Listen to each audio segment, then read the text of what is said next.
उत्तर प्रदेश के प्रतापगढ़ में वोटिंग हो चुकी है। प्रत्याशियों की किस्मत ईवीएम में कैद हो चुकी है। जनता ने किसके पक्ष में फैसला लिया है ये तो 10 मार्च को मतगणना के दिन ही पता चलेगा। लेकिन उससे पहले अभी तक एक दूसरे पर पीछे से वार कर रहे रघुराज प्रताप सिंह उर्फ राजा भैया और सपा अध्यक्ष अखिलेश यादव आमने सामने आ चुके हैं।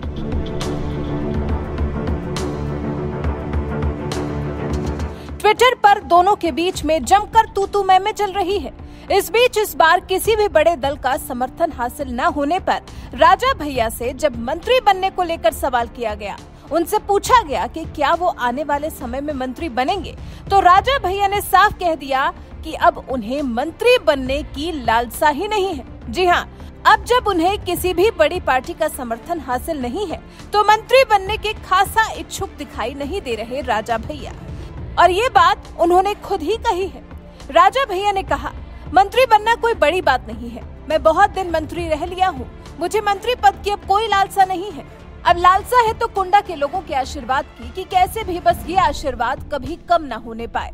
केवल उसके लिए मेहनत करते हैं। 2022 विधानसभा चुनाव को लेकर राजा भैया ने कहा, हम जिन भी सीटों पर लड़ रहे हैं वहाँ बहुत मजबूती से लड़ रहे हैं। अपनी पार्टी और चुनाव प्रचार को लेकर तो हालांकि राजा भैया आत्मविश्वास से लबरेज नजर नहीं आए, लेकिन उन्हें खुद पर और खुद को मिलने वाले जन समर्थन पर पूरा भरोसा है। क्योंकि जनसत्ता दल लोकतांत्रिक को लेकर सवाल किए जाने पर राजा भैया का कहना था, नई पार्टी होने के कारण अभी लोगों तक पहुंच नहीं बन पाई है। कोविड प्रोटोकॉल की वजह से हमने प्रचार भी बहुत देर से शुरू किया। अपने चुनाव चिन्ह आरी पर राजा भैया ने कहा, आरी के बिना कोई काम नहीं हो सकता है। ये काटने के लिए नहीं बल्कि निर्माण में काम आती है। फिर सवाल समाजवादी पार्टी और बीजेपी से गठबंधन को लेकर भी किया गया, जिस पर राजा भैया का स्पष्ट जवाब था, हमने किसी बड़ी पार्टी के साथ गठबंधन नहीं किया है। जिसकी सरकार बन रही होगी उसमें गठबंधन की जरूरत क्या होगी। आपको बता दें, कुंडा में चुनाव से कुछ दिन पहले तक अखिलेश और राजा भैया के बीच में बिल्कुल सन्नाटा था, जैसे तूफान से पहले की शांति हो। लेकिन जैसे ही कुंडा पहुंचकर अखिलेश ने राजा भैया के विरोध में और गुलशन यादव के समर्थन में प्रचार किया, उसके बाद से तो जैसे ये दोनों अब एक दूसरे के सामने आकर खड़े हो गए हैं। एक दूसरे पर जुबानी तीर छोड़ने का एक मौका नहीं गवा रहे। अब देखते हैं राजा भैया और अखिलेश के बीच छिड़ी इस कोल्ड वॉर का क्या असर देखने को मिलता है।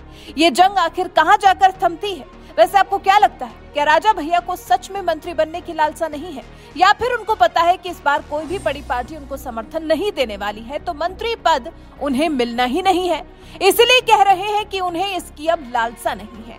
आपके इस पर विचार हमारे साथ जरूर साझा करें।